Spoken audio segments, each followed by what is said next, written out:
예, 로덴스코드의 바람입니다. 코딩 교육의 이해 두 번째 시간입니다. 오늘은 코딩 교육의 이해 그 4차 산업혁명이라는 걸 또 잠깐 다뤄보려고 합니다. 4차 산업혁명.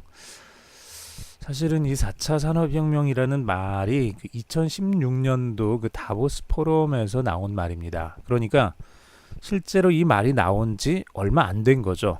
지금이 2017년이니까 1년도 채 되지 않은 그런 말입니다. 자, 그러면은 4차 산업혁명이라는 말, 다보스 포럼에서 이 말이 나왔기 때문에 지금 대한민국에서는 엄청나게 코딩 교육에 대한 그 붐이 지금 일고 있는데 다른 나라들도 비슷할까요? 자, 미국이나 영국 같은 경우 이미 코딩 교육, 소프트웨어 교육이 아니라 컴퓨터 사이언스에 대한 학생들에게 가르쳐주는 그 교육들은 진행되고 있었습니다. 이미 대부분의 나라들은 이게 다 진행이 되고 있는 상태였고요. 그 상태에서 2016년도 다보스 포럼이 열립니다. 그러면서 그 속에서 4차 산업혁명이라는 말이 나오죠. 그리고 한국이 아주 특별한 경험이 또 있죠. 세계적으로 이세돌 그 프로 기사가 바둑에 있어서 그 알파고에게 4대1로 지는 그런 특별한 일이 발생을 합니다. 그러면서 갑자기 코딩 교육, 4차 산업혁명, 뭐 인공지능, 뭐 딥마인드 이런 말들이 세간의 시끄러운 그 아주 뜨거운 감자가 되어버렸죠. 지금 그래서 한국에서는 코딩 교육이 굉장히 어떻게 해야 될지 참 그 갈피를 잡지 못하는 그런 뜨거운 감자가 되어버렸습니다. 교육부에서는 2018년도에 코딩 교육을 시작을 하겠다. 공교육에서 초등학교부터 중학교, 고등학교까지 어쨌거나 계속해서 연계해서 소프트웨어 중심 사회를 만들기 위한 소프트웨어 교육을 하겠다라고 발표를 해놨는데 정작 장비도 없고 가르치려니 학교도 지금 제대로 준비가 안 돼 있고 교사도 없고 이런 상황입니다. 뭘 해야 될지 철학도 없고 그냥 외부에서는 인공지능 알파고가 이세돌을 이겼고 다보스에서는 4차 산업혁명이라는 말이 나왔고 미국, 영국 그 밖에 여러 나라들을 봤더니 뭐 중국까지도 이미 컴퓨터 사이언스 교육을 지금 진행을 하고 있고 그러니까 한국에서도 부랴부랴 우리도 해야 되겠다라고 생각을 해서 2014년도에 발표를 해놨는데 정작 발표를 해놓고 나니까 어떤가요? 다른 나라들은 이미 진행을 하고 있었고 한국은 급히 따라가야 되는데 뭘 어디를 따라가야 될지를 몰라서 허둥대고 있는 사실은 그런 상황이 지금의 상황입니다. 거기에다가 중고등학교는 지금 어떤가요? 수능 준비해야 되잖아요.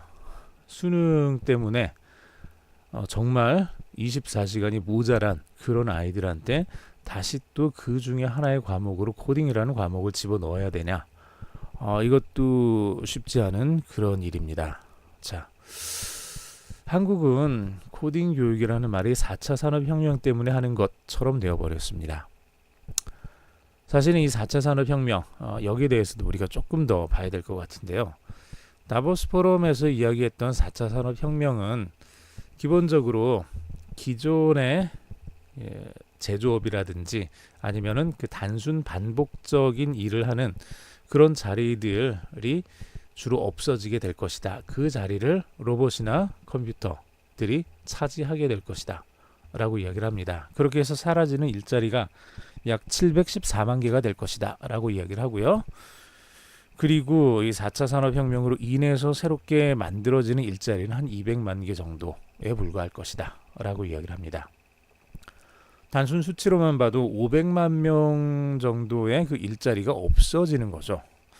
상당히 큰 일이 나기는 했습니다. 물론 이 수치는 정확하게 나와 있는 수치는 아니고요. 우리가 막연하게 추측을 하는 겁니다. 그래서 아마 많이 달라지긴 할 겁니다. 새로운 일자리가 200만 개가 만들어진다고 했지만 여기에서부터 파생되는 일자리들도 상당히 또 많을 수도 있거든요. 그래서 학자들에 따라서는 이 714만 개 일자리가 없어지는 것은 맞지만 새로운 일자리가 200만 개가 아니라 이거보다 훨씬 더 많을 것이다 라고 이렇게 예측을 하기도 합니다. 4차 산업혁명 지난 시간에 잠깐 이야기를 했었는데요.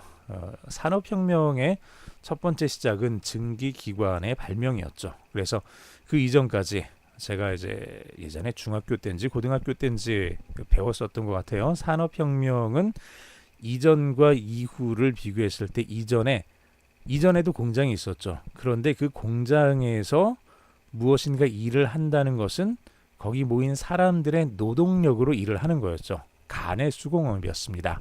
그런데 이 증기기관이 발명됨으로 인해서 이제는 사람이 일을 하는 것이 아니라 기관이 일을 하게 되는 거죠.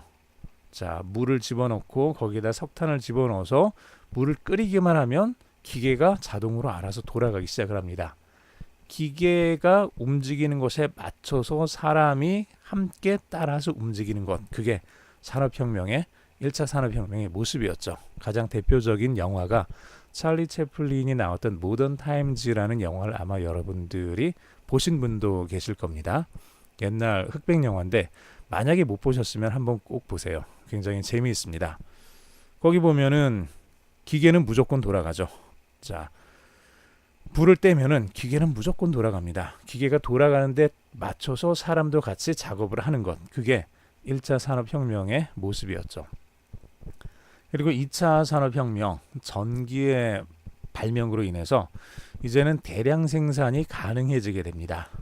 자동차 산업 쪽에서 이게 아주 커다란 하나의 그 전환기를 만든 게 바로 2차 산업혁명이었고요. 3차 산업혁명은 IT 기술 그리고 컴퓨터 파워에 의한 그런 혁명적인 그런 일이 일어나게 됩니다. 그리고 4차 산업혁명, 지금이 4차 산업혁명의 시기다라고 사람들이 이야기를 하는데, 이제 여기에서 인공지능이 들어가고 빅데이터가 들어가고 IoT와 ICT, 즉 그 사물 인터넷이라고 우리가 말하죠. 그래서 모든 것들, 우리 눈에 보이는 이 모든 것들이 다 인터넷망에 연결돼 있어서 하나의 정보를 주고 받는 그 일들이 이루어짐으로 인해서 이제는 과거처럼 우리가 특별히 사람이 잘 생각을 하고 잘 판단을 해가지고 너는 이때 뭘 해라 라고 하는 게 아니라 기계가 알아서 주변에 있는 모든 센서들로부터 오는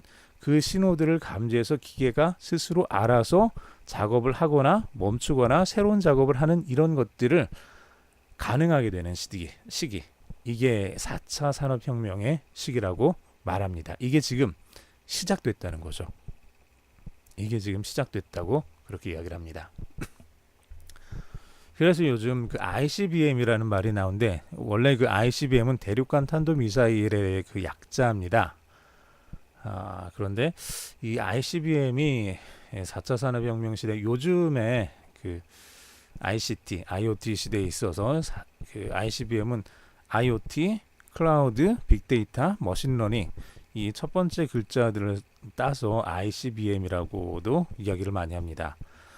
요즘 가끔 보면은 그 외부에서 ICBM 관련된 강의를 한다, 강좌를 연다라는 것들을 종종 듣습니다. 여기에 대한 걸 한다는 얘기예요. 대륙간 탄도미사일을 우리가 공부한다는 게 아니라 IoT가 뭔지, 클라우드가 뭔지, 빅데이터가 뭔지, 머신러닝으로 보통 불려지는 그 인공지능이 어떤 건지, 이런 것들을 강의하는 것을 보통 ICBM 강좌 뭐 이렇게 이야기를 합니다. 혹시 주변에 이런 게 있으면은 그렇구나라고 여러분들이 이렇게 생각을 해두시면 될 겁니다.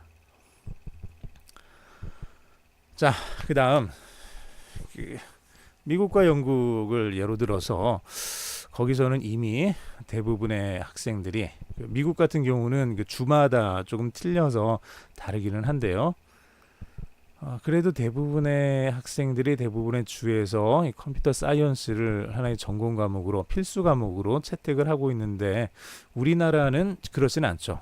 물론 과목이 있기는 합니다. 선택 과목으로 있죠.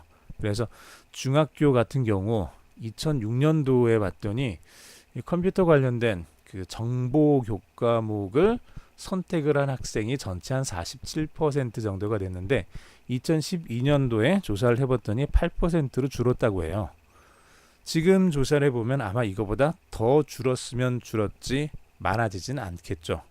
이유는 뭐 간단합니다. 고등학교 가는데 별로 도움이 되는 과목이 아니기 때문에 그럴 거고요. 고등학교는 이 격차가 이제 더 벌어집니다. 2006년도에는 24%의 학생들이 컴퓨터와 관련된 그런 과목을 선택 과목으로 삼았던 반면에 2012년도에는 이 비율이 5%로 줄어듭니다. 단 5%의 학생들만 정보 관련된 그런 교과목을 들었다는 얘기죠. 지금은 더 줄어들겠죠. 이유는 뭘까요? 우리가 쉽게 어렵게 생각하지 않고 그냥 쉽게 알 수 있을 겁니다. 학생들이 정보 과목을 선택하지 않는 이유. 중학교에서 8%, 고등학교에서 5%의 학생들만이 선택하는 이유. 뭐겠어요? 수능하고 관련이 없으니까. 예, 그렇죠. 대학 가는데 특별히 도움이 되지 않으니까. 그리고 두 번째로 재미가 없으니까. 과목이 뭔가 재미가 있으면은 듣겠는데 국내에서 학교에서 그리고 나와 있는 이런 교재들을 보게 되면 제가 초등학교에서 그리고 고등학교에서 이 소프트웨어 관련돼서 이제 시험 나와 있는 거라든지 이런 문제들을 봤는데 저라도 공부하기 싫을 것 같아요. 그렇게 나오면 학생들이 정보 과목을 선택하지 않는 이유가 있더라고요. 그럼에도 불구하고 저는 이 코딩 교육을 여러 사람들한테 계속해서 알리고 어리면 어릴수록 빨리 이거를 시작을 했으면 좋겠다라고 생각을 합니다. 물론 지금 학교에서 하고 있는 그런 종류의 교육들이 돼서는 안 되겠죠. 조금 다른 정말 아이들이 각자가 가지고 있는 그 흥미, 재미를 일깨워 줄 수 있는 그리고 각각의 아이들이 가지고 있는 그 개성들을 찾아낼 수 있는 그런 교육이 되어야 될 겁니다. 자, 다음 시간에 뵙겠습니다.